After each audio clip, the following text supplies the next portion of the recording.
Caracas, March 7th, 2019, 4:58 in the afternoon. The sun hangs low over the Avila Mountain, casting long shadows across a city of 3 million people preparing for evening. In homes across 23 states, refrigerators hum, televisions flicker, ceiling fans spin against the tropical heat. At 5, without warning, the hum stops. The flicker dies. The fans go still, and darkness falls across an entire nation. For 6 days, Venezuela vanishes from the grid. Hospitals operate on failing generators until the generators fail. Dialysis patients die waiting for machines that will not start. Water treatment plants go silent, and within 48 hours, residents of the capital are filling buckets from sewage-tainted streams. Food rots in warehouses, morgues lose refrigeration, the dead begin to decompose alongside the living. The government blames American cyber attacks. The opposition blames socialist incompetence.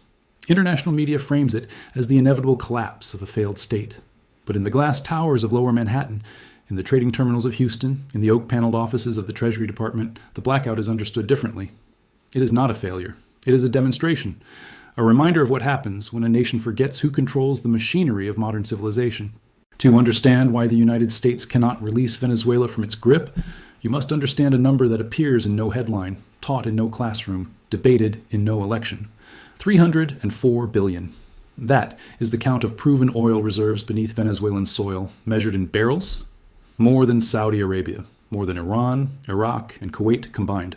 The largest petroleum deposit verified anywhere on the planet Earth, located 90 minutes by commercial aircraft from Miami International Airport. For a century, that oil flowed northward in tankers and pipelines, refined in American facilities, sold in American currency, controlled by interests that answered to American shareholders. Venezuela was wealthy, but the wealth lived elsewhere. The nation was a pump. The profits were an export. The architecture of this arrangement was not accidental. It was engineered. In 1908, Juan Vicente Gomez seized power in Venezuela through a military coup and ruled as dictator for 27 years. His genius was not political. It was commercial. Gomez understood that foreign oil companies needed stability more than democracy. He offered them both repression and profit in equal measure. Standard Oil, Royal Dutch Shell, and Gulf Oil received concessions covering millions of hectares. In exchange, Gomez received a percentage small enough to seem generous to the companies and large enough to make him one of the richest men in South America. Venezuela became what economists would later call a petrostate, and what historians should more honestly call a subsidiary. When Gomez died in 1935, the arrangement survived him. Successive governments, whether elected or imposed, maintained the essential bargain. Foreign companies extracted. Venezuela received royalties. The royalties funded a growing middle class, universities, highways, and the comfortable illusion of sovereignty. By the 1950s, Caracas gleamed with modernist architecture and American automobiles. Venezuelans called their country Saudi Venezuela, a phrase intended as pride but functioning as confession. The nationalization of 1976 appeared to change everything. Under President Carlos Andrés Pérez, Venezuela took control of its oil industry, creating Petróleos de Venezuela, PDVSA, as the state monopoly. Foreign companies were compensated and shown the door.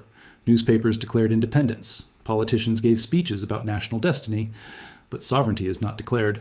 It is denominated, and Venezuelan oil remained denominated in American dollars, processed in American refineries, sold through American commodity markets, financed by American banks. PDVSA did not escape the system. It merely changed its position within it. And in 1986, seeking vertical integration and guaranteed market access, PDVSA purchased CI Tigo, acquiring refineries in Lake Charles, Louisiana, in Corpus Christi, Texas, in Lamont, Illinois. Venezuela now owned American infrastructure. This was celebrated as expansion. It was, in fact, a mortgage. The collateral was sovereignty itself. When Hugo Chavez Frias won the presidency in December 1998, he inherited an oil company producing 3 million barrels per day. A population exhausted by corruption and austerity. Foreign debt that consumed a quarter of export earnings, and a currency whose value was decided in trading rooms he would never enter. He was a former paratrooper from the rural state of Barinas, court-martialed for a failed coup attempt in 1992, imprisoned, pardoned, and reborn as an electoral phenomenon. His opponents dismissed him as a demagogue. His supporters believed him a savior. Neither understood what he actually was, a threat to the machinery itself. Chavez's first transgression was not socialism, it was arithmetic.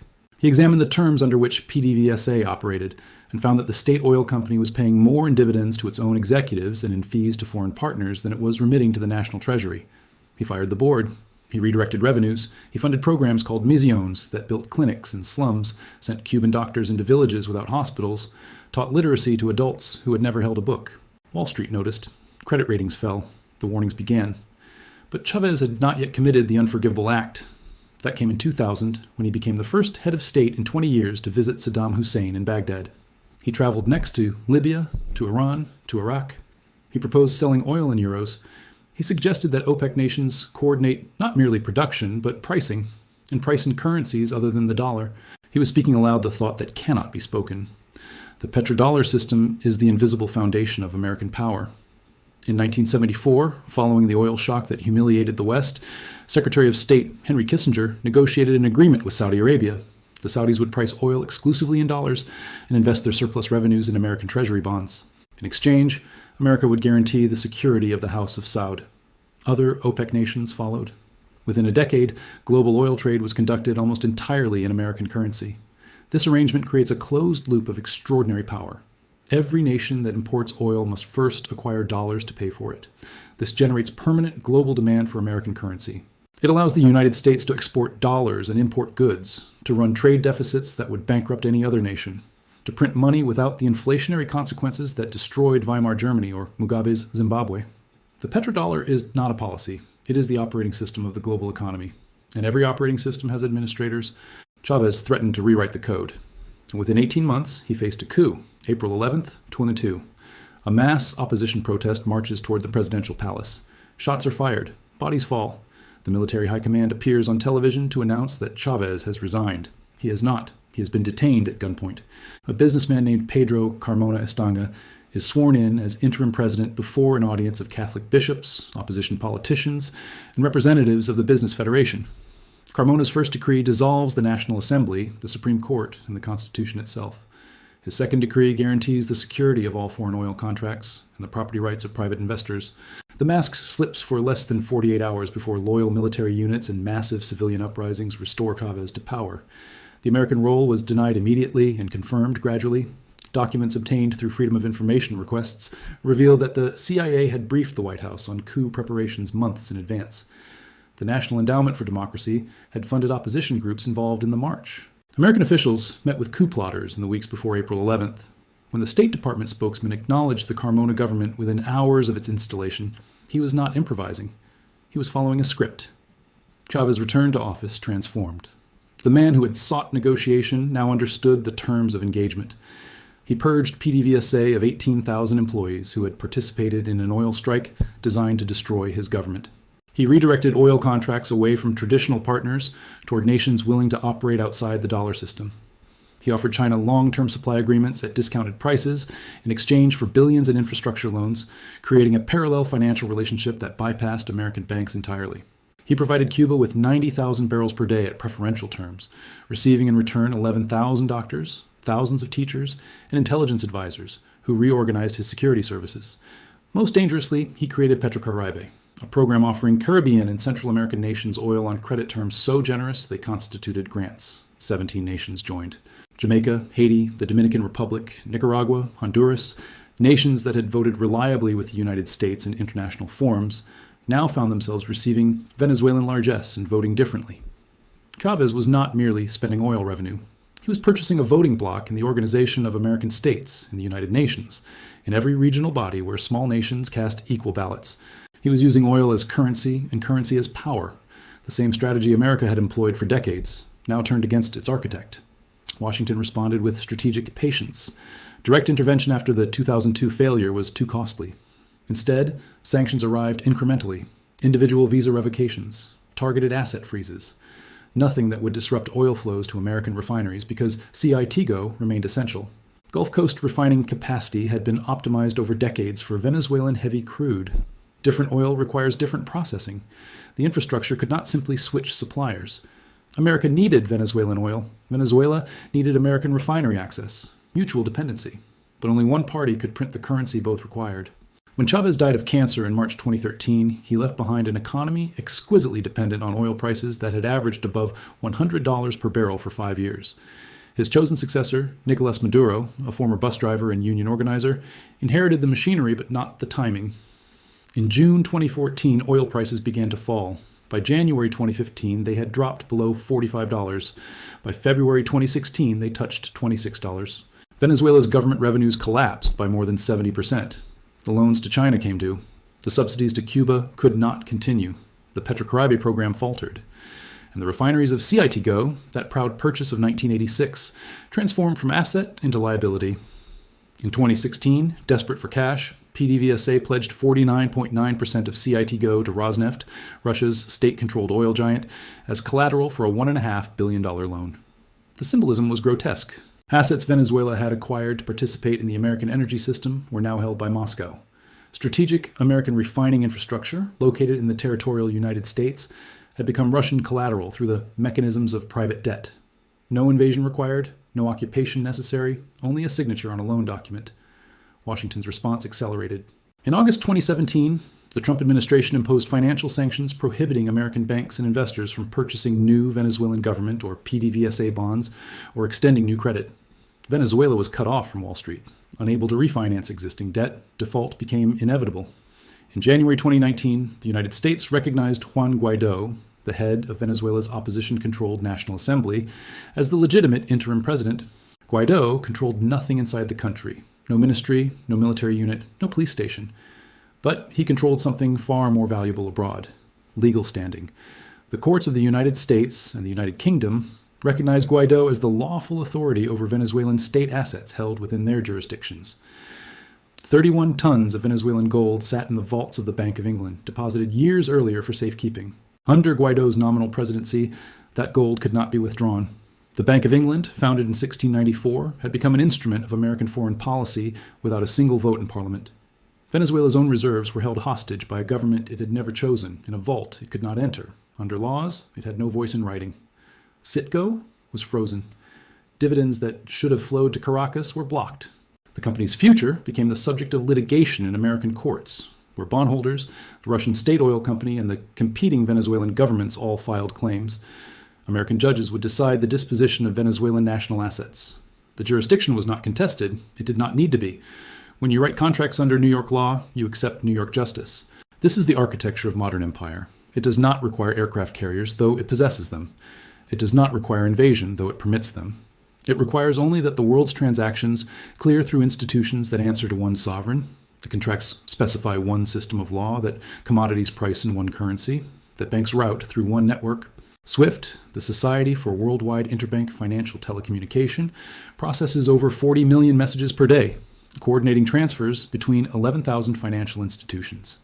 Its servers are located in the Netherlands, Switzerland, and the United States. Its governance is nominal. Its compliance with American sanctions is complete. When Washington orders a nation disconnected from SWIFT, that nation ceases to exist financially. Iran learned this, Russia learned this, Venezuela learned this. By 2020, Venezuelan oil production had collapsed to 500,000 barrels per day, 1/6 of its level when Chavez took office. Hyperinflation had destroyed the bolivar. Prices doubled every few weeks, then every few days. The minimum wage, once sufficient for a middle-class existence, could not purchase a single kilogram of rice. 7 million Venezuelans fled, walking across borders into Colombia, Ecuador, Peru, Brazil, the largest displacement in the history of the Western Hemisphere.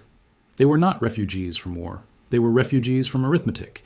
China, having extended over $60 billion in loans against future oil deliveries, discovered that the future had been canceled.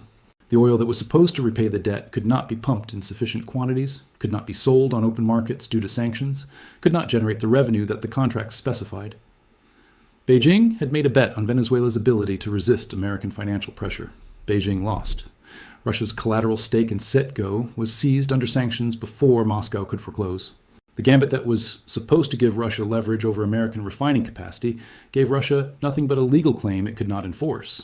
The architects of the sanctions called them targeted, designed to pressure the regime without harming ordinary Venezuelans. Studies by American economists estimated the sanctions caused 40,000 excess deaths in 2017 and 2018 alone before the full embargo took effect. The methodology was disputed. The bodies were not. Maduro remains in power. His government survives through gold smuggled to Turkey, oil sold in shadows to intermediaries who resell to customers who prefer not to know the origin, cryptocurrency experiments that allow small transactions outside the dollar system, and the loyalty of a military whose generals have been given control of food distribution, mining operations, and border smuggling. It is not governance. It is triage, but it persists. And this persistence reveals the true stakes. Venezuela was supposed to collapse. The sanctions were designed to make the economy scream, in the phrase used by Richard Nixon regarding Chile 50 years earlier. The screaming was supposed to produce a change in government, preferably through military coup, acceptably through negotiated transition. Neither occurred. Maduro proved willing to preside over catastrophe rather than surrender power. The opposition proved unable to mobilize sufficient force to seize it. The standoff continues, but the lesson has been taught. Every nation with oil reserves watched what happened to Venezuela. Every finance minister noted what happens when you challenge the dollar. Every central banker understood the value of gold held in your own vaults versus gold held in London or New York. China accelerated its development of alternative payment systems. Russia demanded rubles for gas. Saudi Arabia began discussing yuan-denominated oil sales with Beijing. The weaponization of finance did not go unnoticed. It generated adaptation. Venezuela is not a failed state. It is an execution conducted in slow motion, documented in commodity prices and credit spreads and shipping manifests. Its crime was not corruption, though corruption is real. Its crime was not authoritarianism, though authoritarianism is real. Its crime was imagining that sitting atop 300 billion barrels of oil conveyed the right to decide how that oil would be sold, in what currency, to what buyers, for what purpose. The generals in Caracas may be thieves. The economy may be ruined by mismanagement. The elections may be fraudulent. All of these things can be simultaneously true and beside the point. The United States maintains close relationships with Saudi Arabia, with the Emirates, with Egypt, with dozens of nations whose governments are no more democratic and no less corrupt. The variable is not virtue. The variable is compliance. And Venezuela refused to comply. 23 states went dark in March of 2019. The hospitals failed. The water stopped. The food rotted. And in the darkness, 7 million people made the calculation that there was no future in remaining. They walked north toward borders that might or might not admit them toward nations that might or might not employ them away from the country that holds more oil than any other place on earth but cannot keep the lights on. The oil remains beneath the ground. The reserves have not diminished. The geology does not change with governments. One day, perhaps, a different arrangement will be reached. A compliant government will take power. The sanctions will lift. The drilling will resume. American and Chinese and Russian companies will return, negotiating new contracts, extracting new wealth, exporting new profits. Caracas will gleam again with foreign investment. The newspapers will declare a new era. The economists will celebrate liberalization.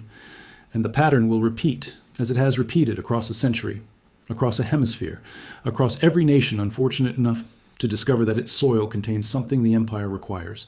The Venezuelan people are not actors in this story. They are the currency in which the story is denominated. Their suffering is not a consequence of the conflict.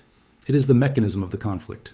Every hungry child, every closed hospital, every darkened city is a signal transmitted to every other nation considering independence. This is the cost. This is always the cost. The price of Venezuelan oil was never printed on any barrel.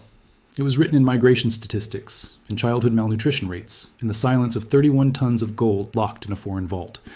The United States did not blockade Venezuela to free its people.